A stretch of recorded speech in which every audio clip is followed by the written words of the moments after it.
This is my first video log about my office, treehouse, which will hopefully become a bookable Airbnb soon. But we have to make a few changes. One of the first things I'm going to have to do, cut out this palm tree, because it is sick. Unfortunately, there's a rule in nature that says for one thing to live, another thing must die. And in this scenario, so I don't really know. This tree here that's leaning massively is because the tree was sick, and here the groundwater saturation level is very high, so a lot of the trees don't have to dig with their roots. They can just spread out on the ground, and eventually when they become behemoths like this tree, massive, covering a huge part of the sky with its canopy, eventually they become so big, but they don't have the root structure buried in the ground to support the mass whenever there's a storm. And I've added a lot of weight, which you'd think would be an unintelligent move. You see how crazy leaning that is. But when I put these huge lag bolts in the tree, 10 and 12 inch lag bolts, it actually forced the tree to grow new veins and arteries around these spots and all up everywhere I put them, which made the tree stronger, allowed it to provide more nutrients and exchange photosynthesis for growth. And that allowed the tree, there's a bunch of branches up here that they were all completely barren because of this fungus had taken over, and it allowed the tree to push the fungus off because slowly they started dropping one by one. And there's funny proof of this because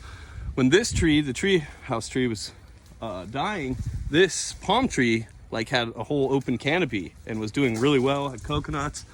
And since this tree came back to life, this one died. It's all the leaves are sickly. It hasn't produced coconuts in 6 months. The base is starting to have these weird areas where insects are kind of like eating at it, not termites or something else, I don't know. And it squeezes the base and then it'll get weak there and snap. So here we have a stripped tree.